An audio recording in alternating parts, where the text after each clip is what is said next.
Τα Τζουμέρκα είναι τοπία άγριας ομορφιάς με πετρόχτιστα χωριά, μοναστήρια και εκκλησίες κρεμασμένες σε σπήλαια και βράχους, ποτάμια, φαράγγια, καταράχτες συνθέτουν ένα μοναδικό σκηνικό. Τα χωριά των Βόρειων Τζουμέρκων βρίσκονται στην κεντρική Πίνδο, ανάμεσα από δύο ποτάμια, τον Άραχθο και τον Ασπροπόταμο. Αποτελούν φυσικό σύνορο ανάμεσα στην Ήπειρο και τη Θεσσαλία.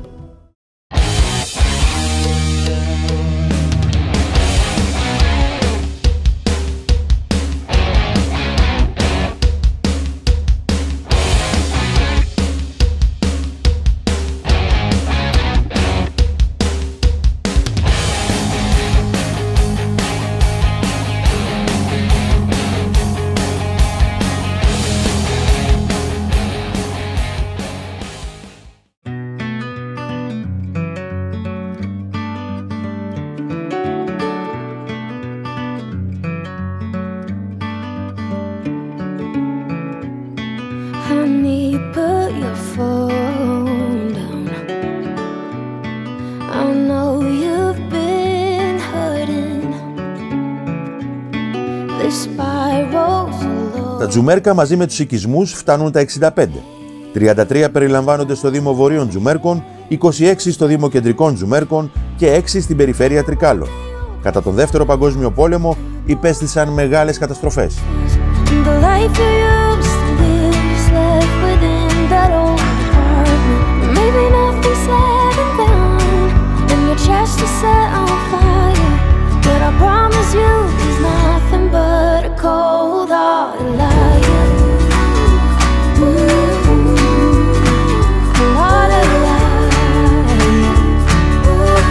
Εμείς για τη διαμονή μας επιλέξαμε το θέρετρο Balden Age, που σημαίνει η χορογραφία του χιονιού.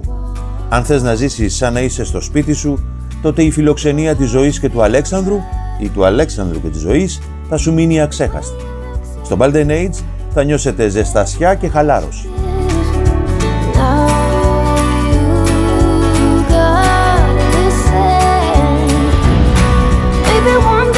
Εδώ στο Balden Age περνάς υπέροχα μέσα στα έλατα, μέσα σε μια πολύ καλή σπιτική φιλοξενία και με αυτά τα δύο υπέροχα γατάκια, την ώρα που πίνεις τον καφέ σου, να σου κάνουν παρέα και να περιμένεις να σταματήσει λίγο η ποτιστική βροχή για να ξεχυθείς τις ομορφιές στα όμορφα Τζουμέρκα.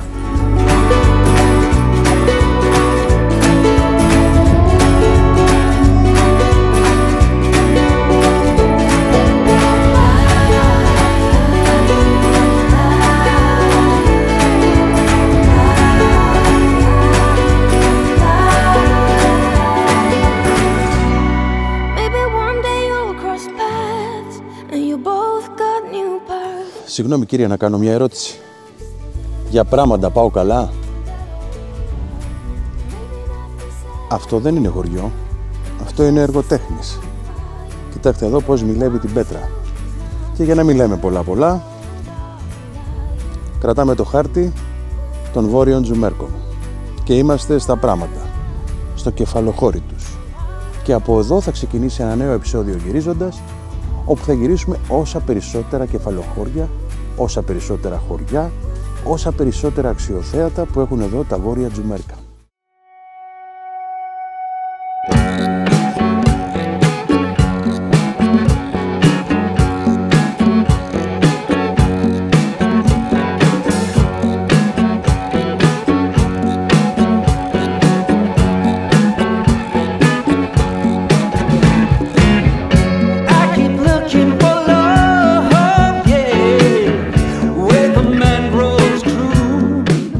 Και όταν θα φτάσεις στα Τζουμέρκα, εδώ στα Πράματα, που είναι το κεφαλοχώρι των Βόρειων Τζουμέρκων, θα κάτσεις, θα απολαύσεις το χωριό και από εδώ θα ξεκινήσουν οι περιηγήσεις σου για όλα τα αξιοθέατα που υπάρχουν γύρω στα υπόλοιπα χωριά των Βόρειων Τζουμέρκων.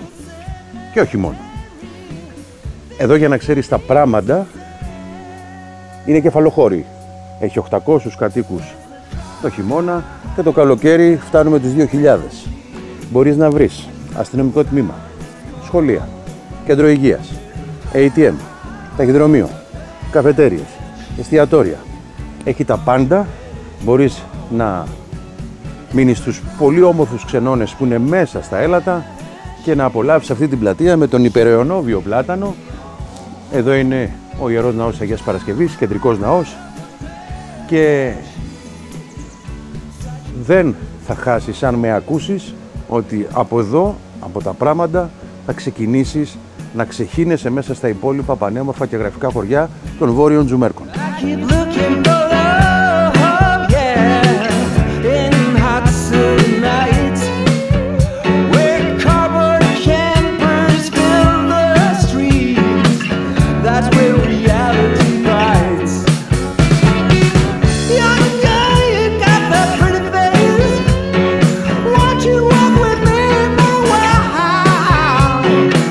Και έρχεσαι εδώ, σε αυτή την κεντρική πλατεία, εδώ στα Πράματα, κάτω από αυτόν τον υπεραιωνόβιο πλάτανο, και μέτρα τι θα απολαύσεις. Υπέροχο καφέ, υπέροχο φαγητό, υπέροχη θέα από την κορυφή της Στρογγούλας,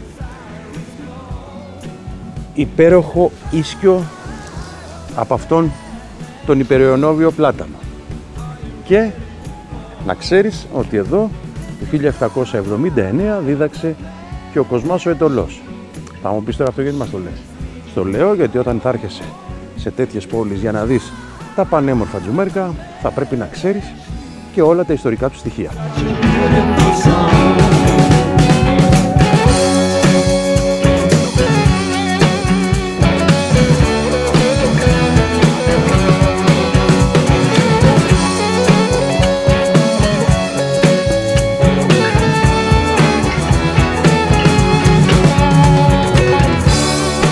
Αυτή είναι μια παλιά βρύση και λέγεται η βρύση του Αράπη.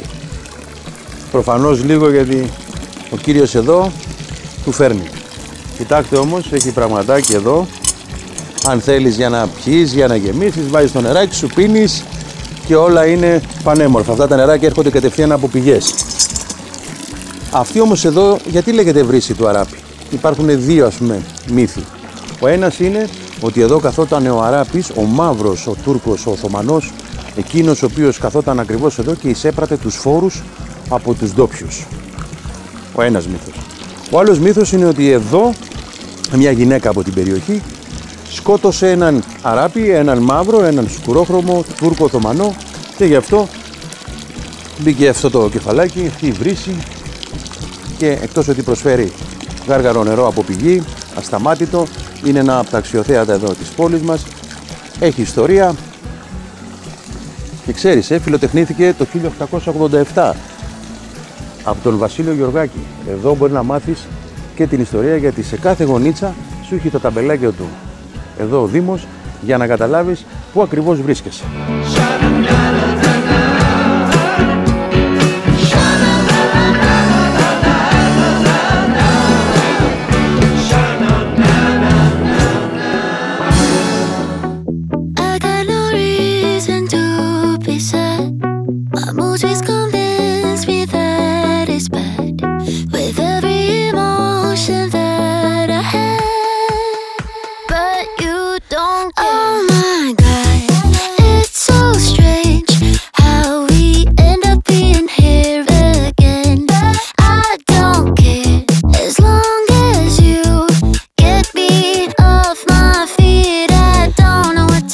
Ό,τι πιο όμορφο να είσαι στα Τζουμέρκα, στα 900 μέτρα, εδώ στο χωριό Μελισσουργή, όπου στην κεντρική πλατεία θα δείτε τον Άγιο Νικόλαο.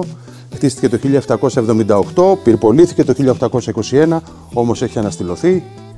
Υπάρχει η Μονή της Κοιμήσεως Θεοτόκου, ένα λαογραφικό μουσείο και αυτά τα υπέροχα λιθόστρωτα σοκάκια που σε κάνουν να ανακαλύψεις όλο το χωριό των Μελισσουργών.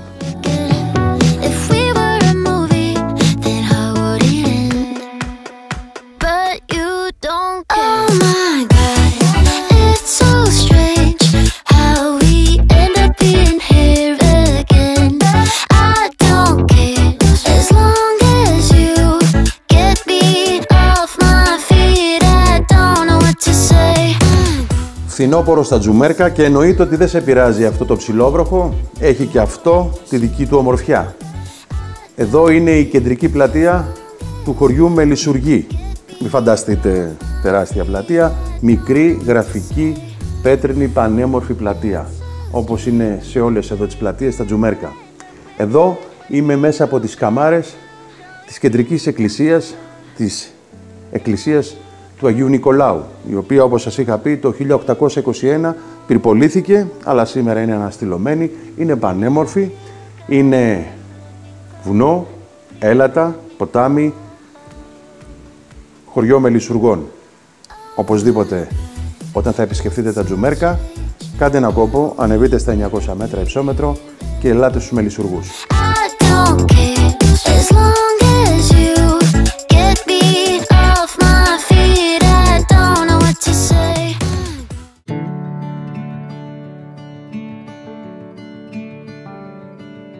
Lights shining from the window late at night. I'm just watching someone else's life go by, wishing it was mine. Η Ιερά Μονή Αγίας Παρασκευής, χτισμένη το 1876, και εδώ μεταξύ 1908 με 1912 ήταν το αρχηγείο του οπλαρχηγού του Ποτέτσι. Αργότερα, επί γερμανικής κατοχής, ήταν νοσοκομείο και χειρουργείο εδώ για τους αντάρτες, οι οποίοι πολεμάγανε τους Γερμανούς. Μέσα η αδελφή Θεοκλήτη δίνει την ψυχή της για να μείνει η Ιερά Μονή Αγίας Παρασκευής όρθια, και όταν θα έρθετε θα δείτε τι ακριβώς σας εννοώ. Η αδελφή Θεοκλήτη σας γεμίζει αγάπη, σας γεμίζει με το χαμόγελό της πίστη να μπείτε και να δείτε αυτό το ιστορικό μοναστήρι, αλλά και το θαυματουργό μοναστήρι της Αγίας Παρασκευής.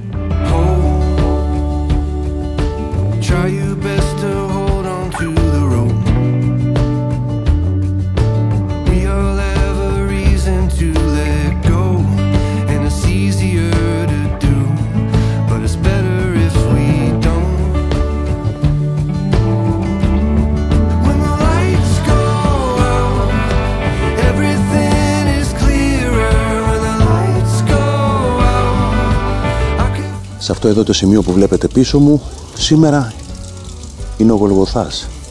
Όμως στις παλιές εποχές που δεν υπήρχε νοσοκομείο εδώ, οι ψυχικά άρρωστοι μπαίνανε μέσα εκεί, οι δαιμονισμένοι μέσα εκεί, για να τους βοηθήσει η Αγία Παρασκευή. Γιατί έχει κάνει πάρα πολλά θαύματα εδώ στην περιοχή η Αγία Παρασκευή και μπαίνανε μέσα εκεί. Σήμερα όμως βλέπετε πως η αδελφή Θεοκλήτη το έχει φτιάξει μια πανέμορφη γωνιά με τη λουλούδια και μας θυμίζει την πίστη και την αφοσίωση που έχει εδώ στην Αγία Παρασκευή.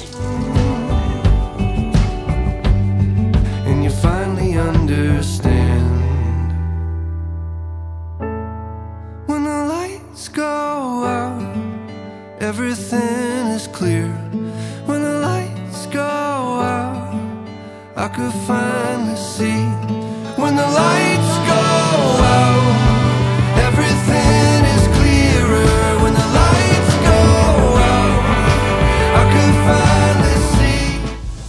Αυτή εδώ η μονή εγκαταλείφθηκε το 2016. Εμένε ένας μοναχός εδώ. Και επειδή ήταν πολλά χρόνια εγκαταλελειμμένη, πριν το 2016, όλα εδώ είχαν καταστραφεί.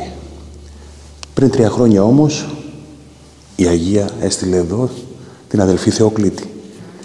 Και ο Δήμος της έστειλε μια χρυσή κυρία, αγιογράφο, να την βοηθήσει. Και να βλέπετε πώς έφτιαξαν, πώς συντήρησαν αυτήν την υπέροχη μονή της Αγίας Παρασκευής.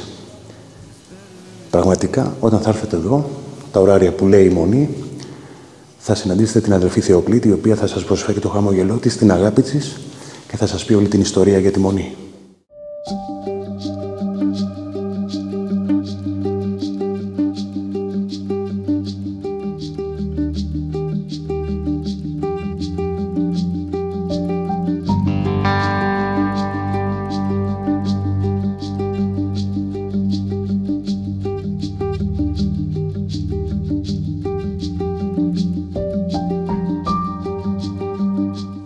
Το πόσο υπέροχα είναι τα Τζουμέρκα το έχετε καταλάβει ήδη από τα πρώτα πλάνα που έχετε δει. Όταν όμως βρέχει και έχει αυτή την ποτιστική βροχούλα, θα επιλέξετε έναν προορισμό όπως αυτόν εδώ που επιλέξαμε εμείς, όπου είναι το σπήλαιο της Ανεμότρυπας, μέσα στα έλατα, με αυτό το μαγευτικό τοπίο της Ομίχλης. Θα επισκεφθούμε το σπήλαιο της Ανεμότρυπας. Τι είναι αυτό? Ανακαλύφθηκε το 1960 από τον Λάμπρη και από τον Καρακώστα.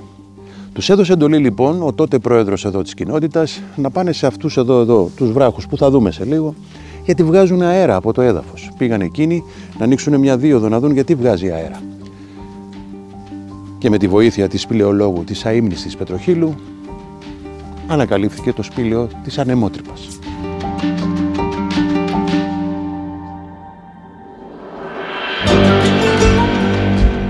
Για το σπήλαιο της Ανεμότρυπας θα γνωρίζετε 3 πραγματάκια. Πρώτον, ότι είναι το μοναδικό σπήλαιο στην Ελλάδα που το διαπερνά ολόκληρο ένα ποτάμι. Δεύτερον, ότι θεωρείται ότι είναι το πιο λευκό σπήλαιο σε όλη την Ελλάδα. Και τρίτον, ότι τα πετρώματά του είναι μεταξύ 12 και 15 εκατομμυρίων χρόνων.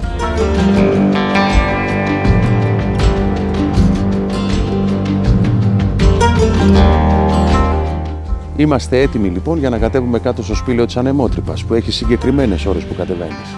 Πώς θα τις μάθεις? Θα μπεις μέσα στον ευγενέστατο κύριο. Εάν έχεις έρθει λίγο νωρίτερα, θα παραγγείλεις τον καφέ σου, γιατί εδώ προσφέρεται και καφές και φαγητό. Προσφέρεται, πληρώνεται. Και αφού πληρώσεις το εισιτήριό σου, το οποίο είναι 3 ευρώ το άτομο, από αυτόν εδώ το δρόμο θα σε οδηγήσουν στο σπήλαιο της Ανεμότρυπας.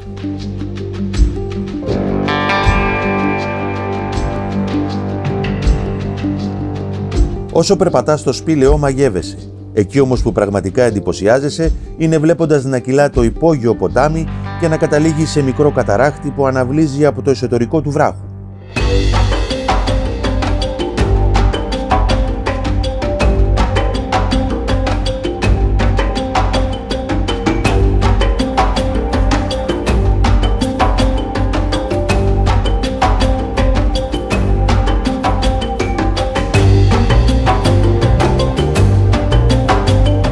Καλά, δεν υπάρχουν λόγια για αυτό που μόλις είδαμε. Όταν θα έρθετε στα Τζουμέρκα και 3 χιλιόμετρα από τα Πράματα, οπωσδήποτε στο σπήλαιο της Ανεμότρυπας.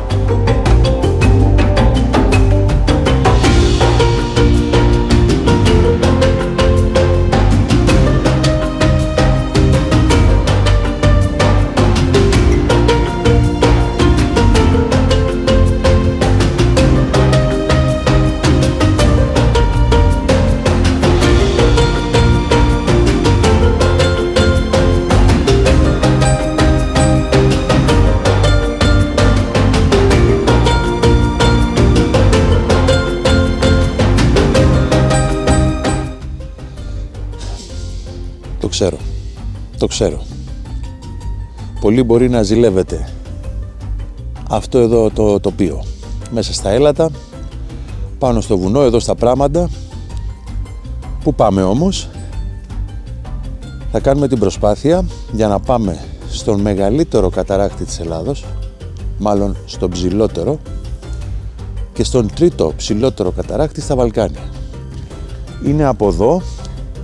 Είναι περίπου 40 λεπτά, αλλά δεν θα σου δώσει κανένας βραβείο αν το κάνεις είτε αργότερα είτε γρηγορότερα. Το θέμα είναι να απολαύσεις τη διαδρομή.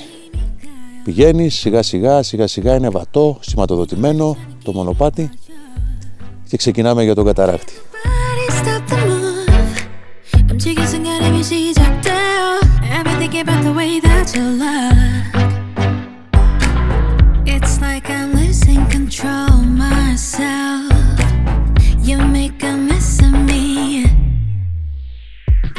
Μέχρι τώρα βλέπετε ότι είναι βατό.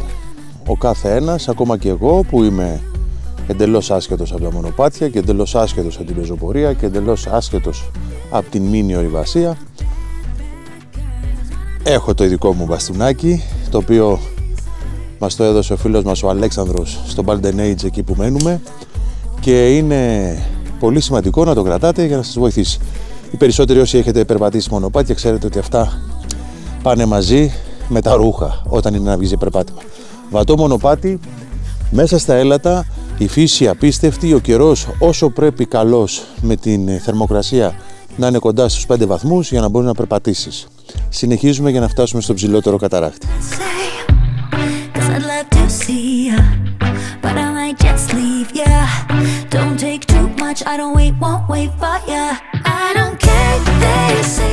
Ρωτώντας πάνε στην πόλη, λένε. Και η δική μας ερώτηση εδώ στο υπέροχο δάσος είναι αυτός ο χάρτης και αυτή η σηματοδότηση αυτού του μονοπατιού.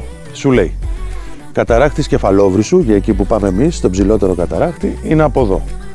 Καταφύγιο Μελισσουργών και Σπηλιά Κατσαντώνη, από εκεί. Δεν χάνεσαι, περπατάς ήσυχα, ήρεμα, χωρίς άγχος, δεν βιάζεται κανένας, απολαμβάνει τη φύση και εμείς θα συνεχίσουμε για τον καταράκτη του Κεφαλόβρυσου. Από εδώ παρακαλώ, περάστε.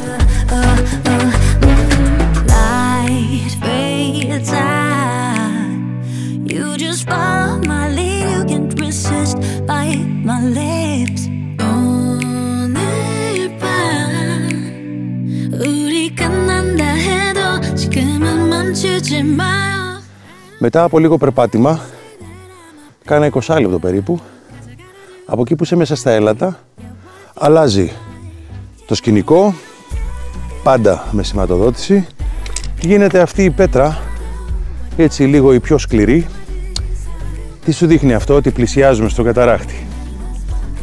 Αυτή η πέτρα ήταν επειδή εδώ πέρα παλιά ήταν πηγές, φαράγγια, ποταμάκια, οπότε ξέρετε είναι αυτή η πέτρα η οποία θέλει λίγο προσοχή, δεν θέλει άγχος, προσοχή, σιγά σιγά τα εργαλεία τα έχουμε και συνεχίζουμε για τον καταράκτη. Πρέπει να το δείτε όλοι αυτό το σημείο.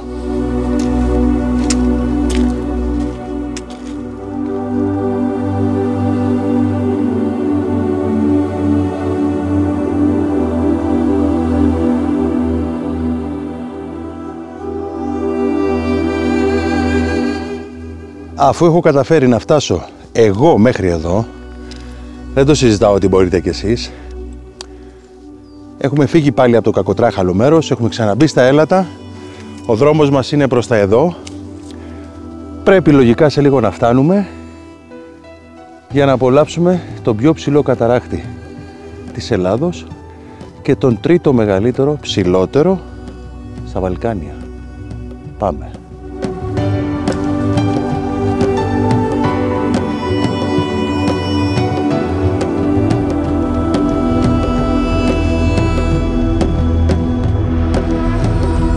Φτάσαμε.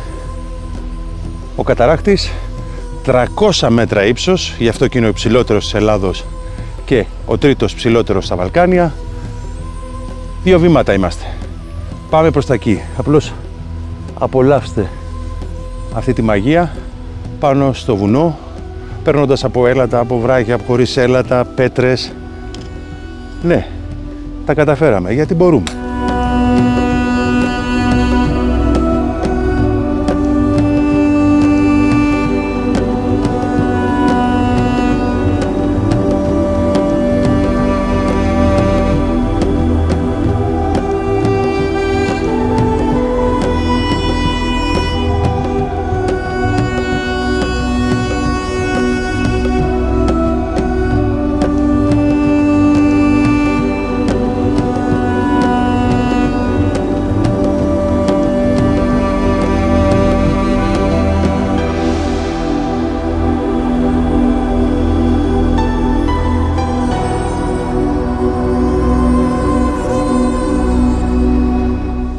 Και αυτός είναι ο απόλυτος στόχος.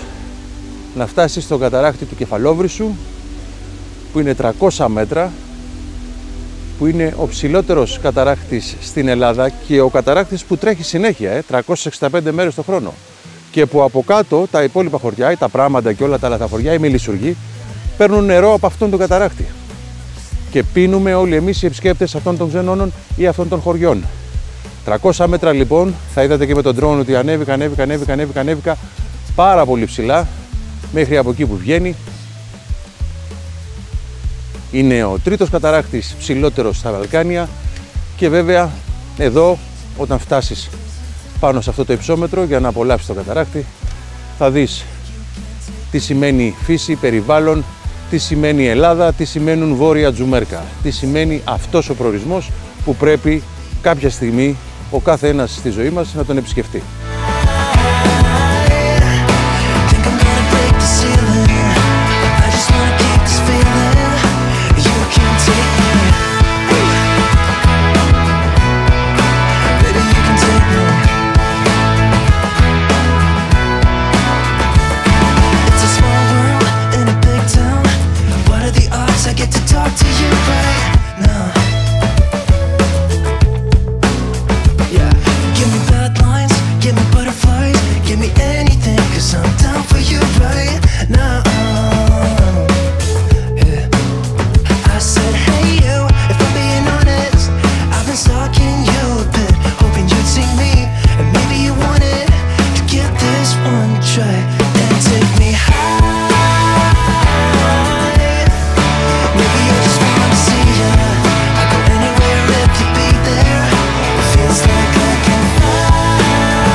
Η εικόνα μιλάει από μόνη της και τα λόγια είναι περιττά. Η Ιερά Μονή Κιπίνας, μέσα στα βράχια, στα Βόρεια Τζουμέρκα, πολύ κοντά στο χωριό Καλαρίτες. Ανεβαίνει σε ένα λιθόστρωτο πέτρινο σοκάκι και σε λίγο θα σας πω τα περισσότερα για την Μονή και να δείτε αυτό το θαύμα μέσα στα βράχια, αυτό το απίστευτο θέαμα.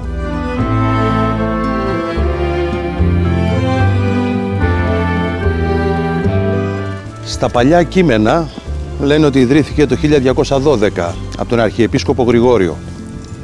Τώρα όπως θα κοιτάξετε εκεί που είναι χτισμένη μέσα στα βράχια, υπάρχει μια ξύλινη γέφυρα η οποία παλιά για να γλιτώσουν από τους εισβολείς μέσα στην Μονή, από τους Οθωμανούς, τράβαγαν αυτήν την ξύλινη καταπαχτή που θα την περάσουμε σε πολύ λίγο, οπότε κανένας δεν μπορούσε να έχει πρόσβαση μέσα στην Μονή Κιπίνας.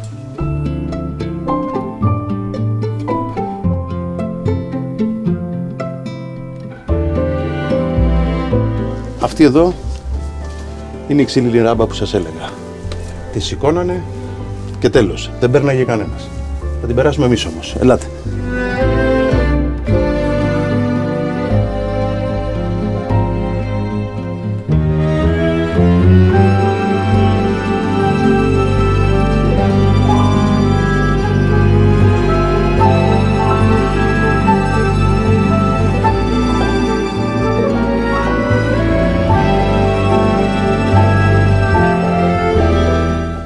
Κτίσμα, βράχος. Βλέπετε πόσο στενά είναι και πόσο μέσα στο βουνό είναι χτισμένη η Μονή Κιπίνας. Για να προστατεύεται από όλα αυτά που ήθελαν εδώ να κατακτήσουν. Κοιτάξτε πίσω πόσο στενά είναι. Πόσο στενά περνάς. Απίστευτο θρησκευτικό αξιοθέατο. Εδώ στα Βόρεια Τζουμέρκα.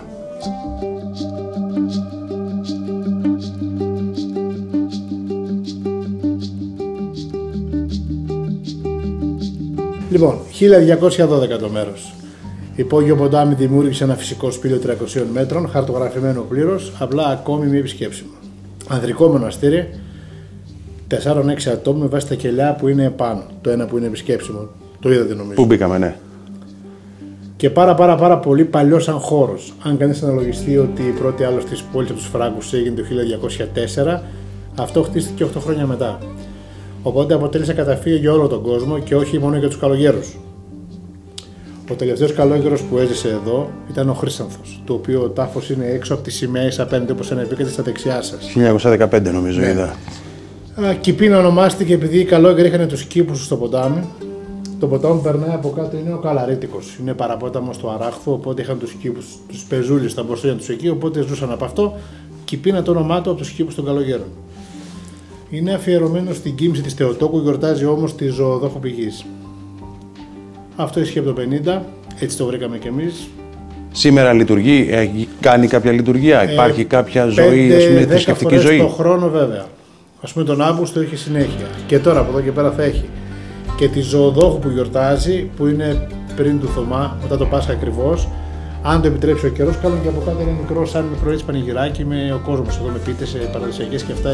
Οι γυναίκες το χρησιμοποιούν. Και από εδώ μέσα. Το σπήλαιο χρησιμοποιήθηκε ως καταφύγιο, σου είπα. Είναι 300 μέτρα, χαρτογραφημένο, σου είπα πλήρως, δεν βγάζει κάπου. Και αριστερά, όπως μπήκατε μέσα και αριστερά, που είδατε που ήταν και το. Είχε κάποια σκεύη μέσα, κάποια. Κουζινούλα τους. Και αν παρατηρήσετε πάνω την οροφή, είναι μαύρη. Προφανώς εκεί βάζαν φωτιά, ζεσταίνονταν, μαγείρευαν και από την καπνιά. Μαύριζε το σπήλαιο. Τώρα πριν χρόνια, να σου το πω και αυτό γιατί είναι και πολύ σημαντικό, εδώ ο καθένας έμπαινε μόνος του. Πήγαινε στο συνοικισμό, στο χωριό και έπαιρνε το κλειδάκι και έμπαινε μέσα. Αυτό είχε συνέπειες. Βανδαλισμοί, καταστροφές, κλοπές. Αποκορύφωμα λοιπόν το 1997 η κλοπή όλου του τέμπλου. Μπήκανε μέσα, το κόψανε με τροχό, βγήκε έξω κομμάτι και φυσικά δεν βρέθηκε ποτέ. Καθώς και κάποια διαλείψανα μοναχών που ήταν εδώ. Αυτά συνήθως πάνε η Ρωσία, η Βαλκάνια σε ομόθρησκους ιδιώτες συλλέκτες που αρέσκονται στο κλέψιμο, να πω έτσι. Έτσι ο Δήμος φρόντισε να μπει ή όχι, ή από μόνο σου ιδιωτική πρωτοβουλία θελοντής. Είναι πρωτοβουλία από την έκθεση, με τις εικόνες εδώ. Ο Παπαϊλέας που βλέπετε εκεί στο βίντεο είναι εφημέριος στην Αγία Παρασκευή στο Φαράκι του Βίκου και αγιογράφος. Έχει συγκεντρώσει λοιπόν 30 παιδιά από όλη τη χώρα 19-20 χρονών και τα μαθαίνει αγιογραφία. Τα παιδιά αυτά έχουν φτιάξει μια ομάδα με το προσωνύμιο Παρατσούκλη σκητάλι, όπως και αυτή η εικόνα. Να. Που το σχήμα της είναι σαν τη σκητάλι, είναι συμβολικό, όπως ο δρομέας τη δίνει χέρι-χέρι και πάει προς τα μπροστά αγώνα. Στα παιδιά με θα μείνει κοιμήλιο να πάει από γενιά σε γενιά. 30 άνθρωποι λοιπόν ζούνε από αυτό, το να χάνει το χόμπι σου επάγγελμα είναι ευλογία. Θεωρώ. Εννοείται και φυλάνε και αυτό τον Άγιο Χώρο. Ακριβώς και με την δράση τους συντηρούν 2 μοναστήρια. Όχι αυτό μόνο, αυτό και στην Αγία Παρασκευή. Μπράβο σου. Αυτά. Σε ευχαριστούμε πάρα πολύ για αυτό που μας είπε σήμερα, για αυτά τα όμορφα λόγια. Καλά.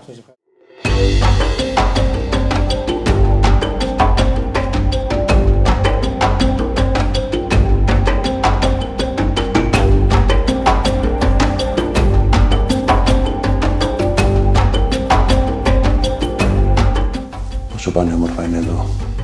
Και εδώ μιλάμε για αυτό το τέμπλο που ήρθανε και το κόψανε και το κλέψανε. Αυτή είναι. Αυτό παθαίνεις μάλλον όταν δεν φυλάσσεις αυτά τα ιερά σου σημεία της Ελλάδος.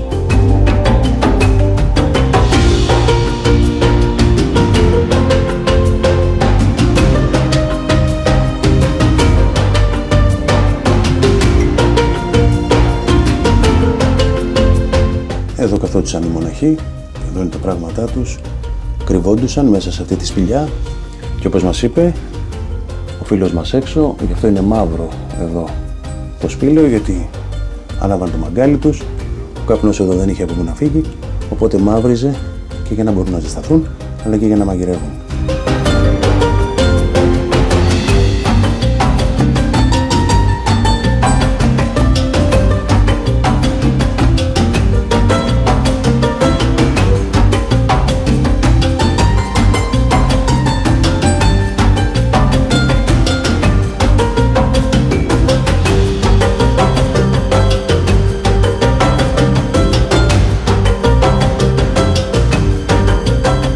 Μετά την εκπληκτική μονή Κηπίνας, λίγο παραπάνω, καταράκτες Κουιάσας, νερόμυλος Κουιάσα. Μαγευτικό τοπίο, όπως βλέπετε ότι είναι εδώ. Πας στο νερόμυλο, έχω μια πληροφορία ότι ο παλιός μήλος έχει γίνει ένα αναψυκτήριο, αλλά δεν δουλεύει αυτή την περίοδο που ήρθαμε εμείς, φθινόπωρο. Αλλά εμείς θα πάμε, θα το περπατήσουμε, θα το δείτε και εσείς που είστε πιο θαραλέοι από εμάς θα το τελειώσετε κιόλας.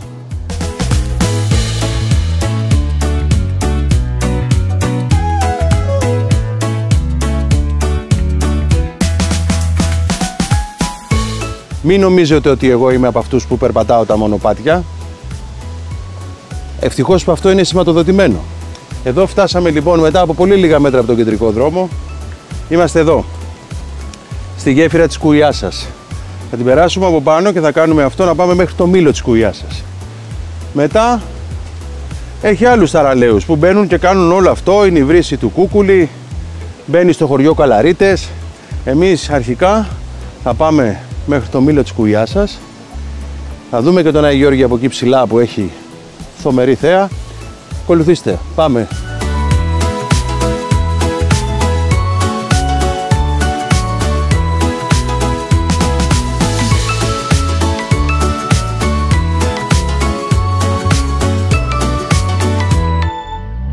Λοιπόν, για να τα βάλουμε τα πράγματα σε μία τάξη. Στην Κουιάσα, στους μήλους της Κουιάσας, έτσι ντυμένοι, σαν να πηγαίνετε σε δεξίωση, δεν πάτε. Βάλτε κανονικό παπούτσι που πρέπει να περνάει μέσα από τις λάσπες και από τα δέντρα. Βάλτε τα κατάλληλα παντελονάκια που δεν σας πειράζει να λερώνεστε και να κάνετε και να ράνετε. Δεν θα σας το δείξουμε γιατί όσο πάει έχει νερά και θα πάμε καμιά τούμπα και δεν μπορούμε να σας δείξουμε όχι το ρέμα της Κουιάσας, ούτε το επεισόδιο αυτό που τραβάμε και θέλουμε να το μοιραστούμε μαζί σας.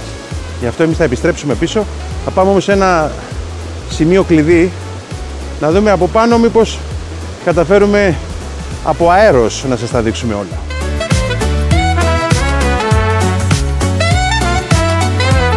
Άπραγη, γιατί εδώ σταματάει πέτρινο γεφύρι Κουιάσας, σου λέει να το δεις. Εσύ που δεν ξέρεις από τα μονοπάτια, δες το, πάτησέ το, περπάτησέ το πάνω, δες από κάτω τον ποταμό.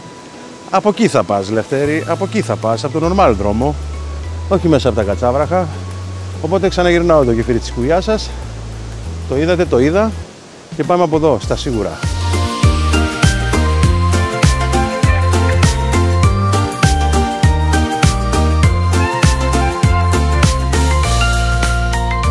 Δεν είμαι και ο καλύτερος ανιχνευτής μονοπατιών, ειδικά στην Ήπειρο, που ναι μεν είναι σηματοδοτημένα, αλλά εγώ δεν σκαμπάζω τίποτα.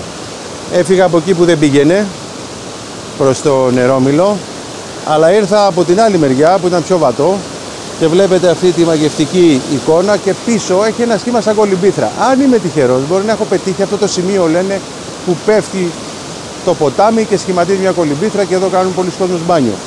Είναι, δεν είναι αυτό όμως, εμένα δεν με νοιάζει. Με νοιάζει ότι είναι ένα απίστευτο τοπίο. Το ποτάμι ρέει κατακάθαρα νερά.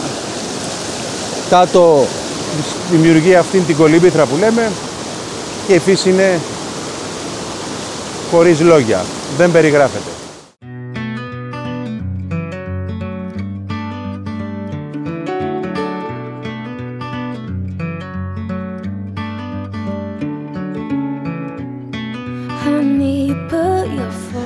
Το παραδέχομαι.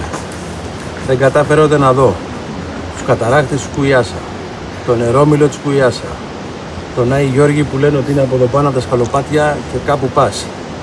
Είδα μόνο το γεφύρι της Κουιάσα, το είδατε κι εσείς. Στη ζωή δεν πάντα τα πετυχαίνουμε όλα. Είναι απαιτητικό αυτό το μονοπάτι. Εσείς θέλω να έρθετε μετά πριν τους Καλαρίτες και μετά την Ιερά Μονή Κηπίνας, να σταματήσετε εδώ και εσείς που είστε γνώστες των μονοπατιών και ξέρετε να διαβάζετε αυτά που δείχνει εκεί, αυτά που δείχνει στις ταμπέλες και θα είστε κατάλληλα ενδεδειμένοι, θα τα βρείτε όλα και θα μου τα δείξετε και εμένα.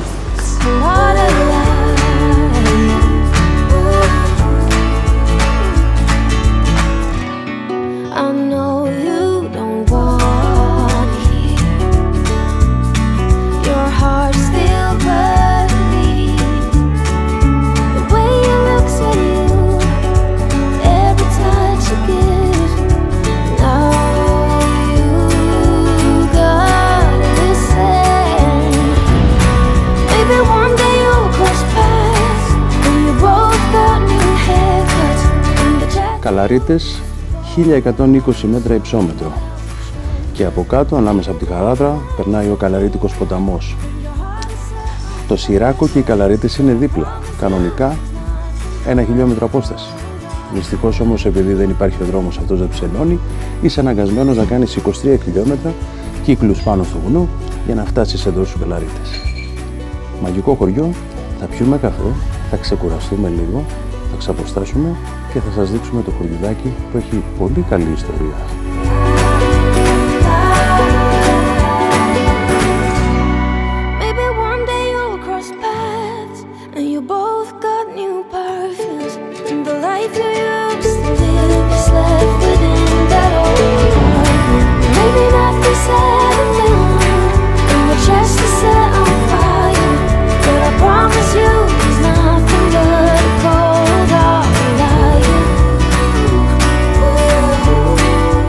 Εδώ το χωριό των Καλαριτών πρωτοκατοικήθηκε από ημινομαδικές κοινότητες βλάχων και μετά το 18ο αιώνα εδώ αναπτύχθηκε η αργυροχρυσοχοΐα, η επεξεργασία μαλλιού και δέρματος.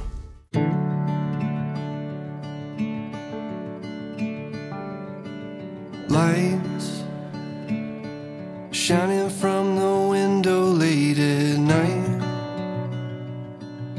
I'm just watching someone else's life go by, wishing it was mine.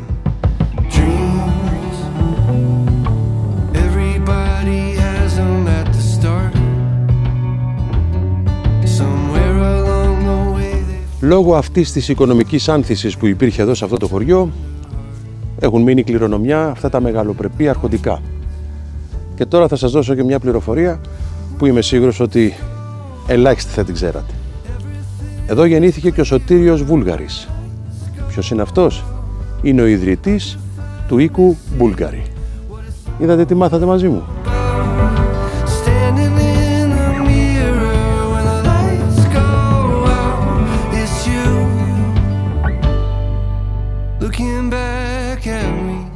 Τώρα φεύγουμε από αυτό το υπέροχο χωριό και πάμε Σιράκο. Για ακολουθήστε. Βέβαια, να πούμε και την αλήθεια, αν έχουμε συναντήσει και πολύ κόσμο, αυτό να το ξέρετε γενικά. Όταν έρχεστε προς το φθινόπωρο, Καλαρίτες και Σιράκο έχουν ελάχιστο κόσμο που κατοικεί. Και μάλιστα πολλές φορές λένε ότι οι επιχειρηματίες εδώ της εστίασης μοιράζονται μία εβδομάδα ο ένας, μία εβδομάδα ο άλλος, ώστε οι επισκέπτες να έχουν να πιούνε έναν καφέ και να φάνε και ένα πιάτο φαΐ. Να το ξέρετε. Και άλλα πράγματα μαθαίνετε μαζί μου. Πάμε.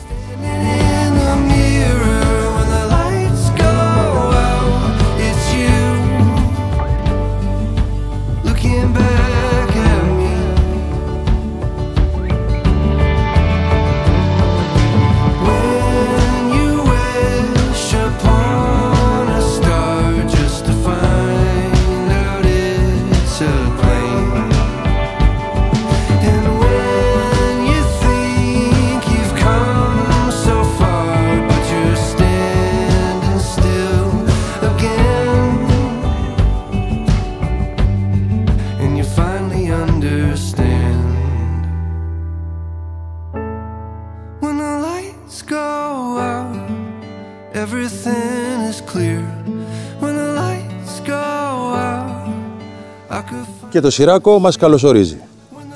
Καλώς ήλθατε, λέει. Καλώς σας βρήκαμε. Εδώ αφήνεις τα αυτοκίνητα. Συγκεκριμένα σε αυτό το χώρο εδώ γυρίζουν τα αυτοκίνητα. Και μπαίνεις πλέον στον παράδεισο. Μπαίνεις με τα πόδια στο Σιράκο. Πάμε.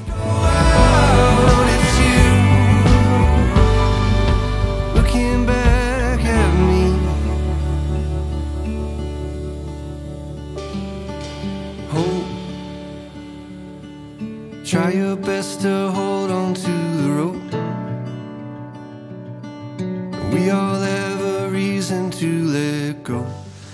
Αν έχεις κουραστεί, όπως εγώ, πρώτη στάση, γιατί είναι λίγο ανηφορικό, μεταξύ του ενός γεφυριού και του άλλου, βρυσούλα, γάργαρο νεράκι, από το βουνό κατευθείαν, πίνεις, αράζεις λίγο και συνεχίζεις πάλι για Σιράκο. Βέβαια, όταν έρχεσαι στα βόρεια Τζουμέρκα, έρχεσαι για περπάτημα. Δεν θέλω παράπονα. Αυτά τα λέω για να τα ακούει και ο εαυτός μου. Συνεχίζουμε.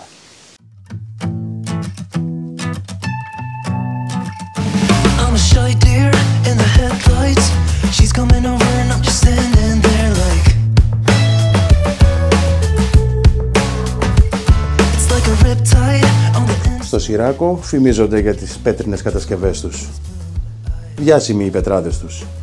Μέσα εδώ είναι ένας παλιός νερόμυλος που βρίσκεται βέβαια στη διαδικασία αναστήλωσης. Εκεί υπάρχει η ταμπέλα, ανάπλαση λέει θα γίνει σε αυτόν τον χώρο, θα φτιαχτεί και θα παραδοθεί σε εμάς, στους επισκέψεις του Σιράκο, για να βλέπουμε και τα παλιά πράγματα που υπήρχαν εδώ.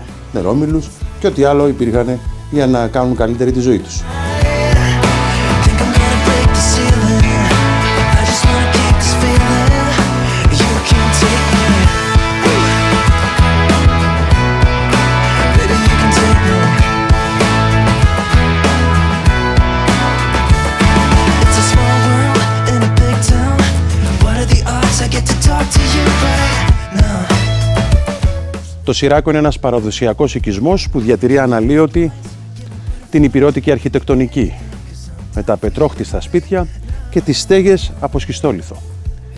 Φτιάχτηκε περίπου τον 15ο αιώνα από βλαχόφωνους πληθυσμούς. I've been stalking you a bit, hoping you'd see me, and maybe you wanted to give this one a try and take me high. Maybe Το Σιράκο συμμετείχε στην Επανάσταση του 1821 με αρχηγό τον Ιωάννη Κολέτη. Όμως οι δυνάμεις του Χουρσίτ Πασά έπνιξαν την Επανάσταση και έκαψαν εδώ το χωριό. keep this feeling, 'cause you can't take me. Yeah. You can't take me.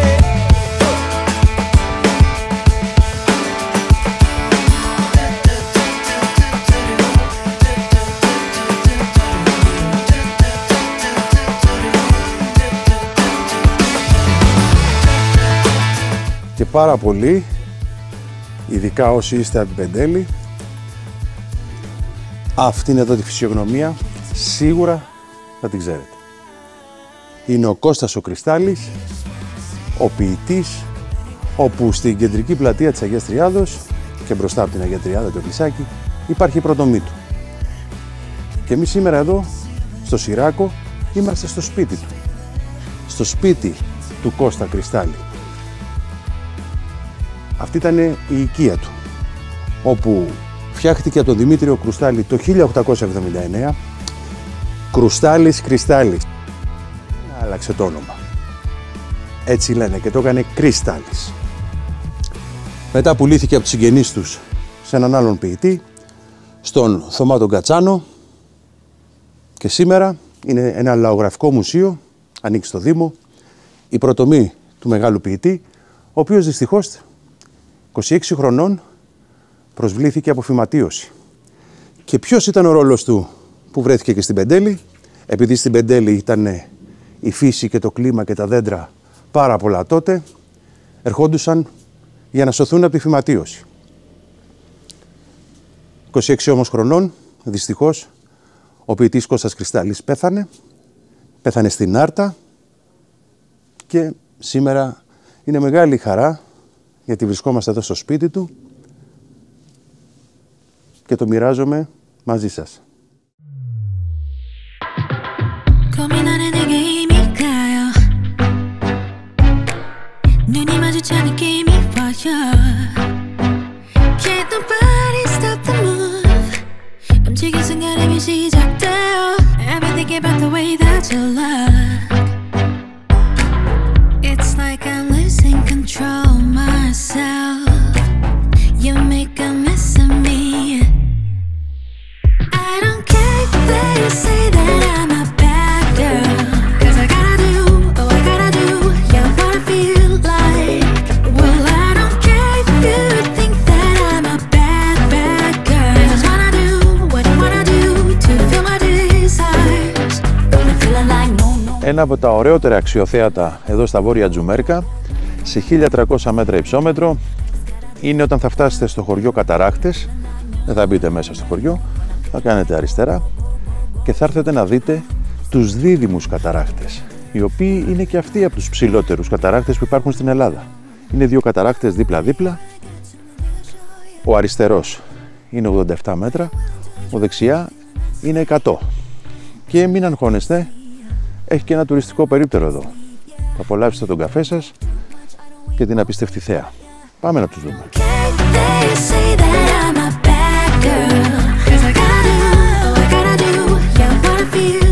Φτάσαμε μέχρι εδώ. Είναι πολύ βατό μονοπάτι, άνετο να το περπατήσεις. Δυστυχώς όμως νερό δεν έχουμε. Γιατί δεν έχουν νερό? Γιατί δεν έχει βρέξει πάρα πολύ. Αυτός, όπως κοιτάμε, είπαμε, ο αριστερά είναι 87 μέτρα, δεν έχει βγάλει νερό ακόμα, πολύ λίγο πέφτει. Και όπως κοιτάμε δεξιά, αυτός εκεί πάνω είναι 100 μέτρα. Είναι και αυτοί, όπως είπαμε, από τους ψηλότερους καταράχτες στην Ελλάδα. Δεν έχουν νερό, εσείς όμως θα είστε τυχεροί, θα τους πετύχετε και με νερό.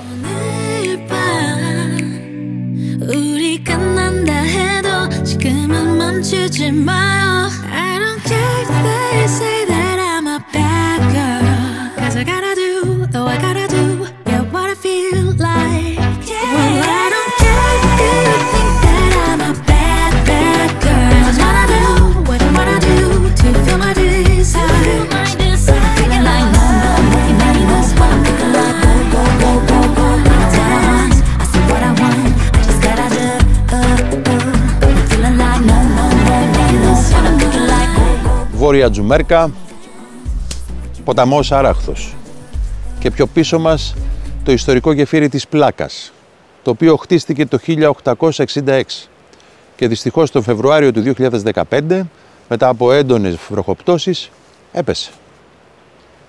Το 2020 όμως ξαναφτιάχτηκε και παραδόθηκε σε όλους εμάς για να το απολαμβάνουμε. Θα το πλησιάσουμε, θα ανεβούμε, θα το δείτε όσο καλύτερα γίνεται.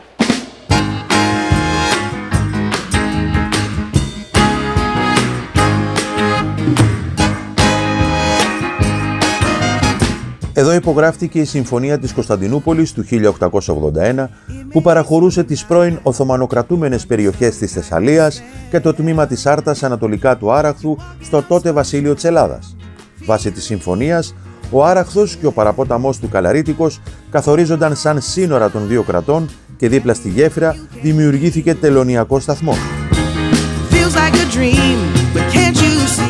Σήμερα πίσω μας είναι αυτό το φιλόξενο καφέ. Στα παλιά τα χρόνια ήταν το τελωνείο, γιατί εδώ ήταν σύνορα.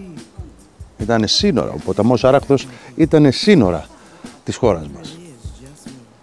Το 1944 όμως, εδώ υπογράφτηκε η Συμφωνία της Πλάκας και συμφιλιώθηκαν οι αντιστασιακές ομάδες μεταξύ τους. Να ξέρετε ότι σε αυτό εδώ το σημείο παρευρέθηκε τότε και ο Άρης Βελουχιώτης και ο Ναπολέων Ζέρβας. Πάρα πολύ ιστορικό σημείο.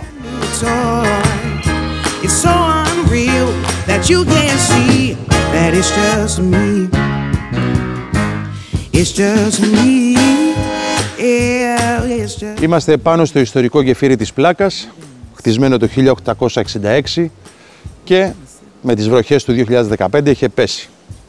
Το 2020 ξαναφτιάχτηκε. Η απόσταση από τη μία άκρη στην άλλη είναι 41 μέτρα και το ύψος του 21 μέτρα. Είναι ό,τι πιο όμορφο έχω δει εδώ στα Βόρεια Τζουμέρκα, πάνω από τον ποταμό Άραχθο, να βρίσκεσαι στο ιστορικό γεφύρι της Πλάκας. It's just me. It's just me. It's just me. Now you go about your day, caught up in a trance. Your head over heels, daydreaming about our romance. You're over the moon. Σε 4 μέρες είναι απίθανο να γυρίσεις τα Βόρεια Τζουμέρκα. Να φανταστείτε ότι όλα τα Τζουμέρκα περίπου είναι 46. Τα 33 είναι εδώ, στα Βόρεια Τζουμέρκα. Και εμείς προσπαθήσαμε να σας δείξουμε μονές μέσα σε βράχους, καταράχτες, πανέμορφα λιθόχτιστα χωριά και να μπορέσουμε να σας υποκινήσουμε ώστε να έρθετε κι εσείς να επισκεφτείτε τα Βόρεια Τζουμέρκα. Η δική μας η φιλοξενία ήταν πραγματικά πολύ όμορφη. Μείναμε σε έναν ξενώνα στο Balden Age του φίλου μου του Αλέξανδρου, όπου εκεί πραγματικά αισθάνεσαι σαν το σπίτι σου. Αν λοιπόν σας άρεσε και εσάς αυτό το επεισόδιο, κάντε ένα like, κάντε μια εγγραφή και αφήστε κάτω στα σχόλια τη δική σας εμπειρία από τα Βόρεια Τζουμέρκα. Και μέχρι το επόμενο επεισόδιο να είστε γεροί και αισιόδοξοι.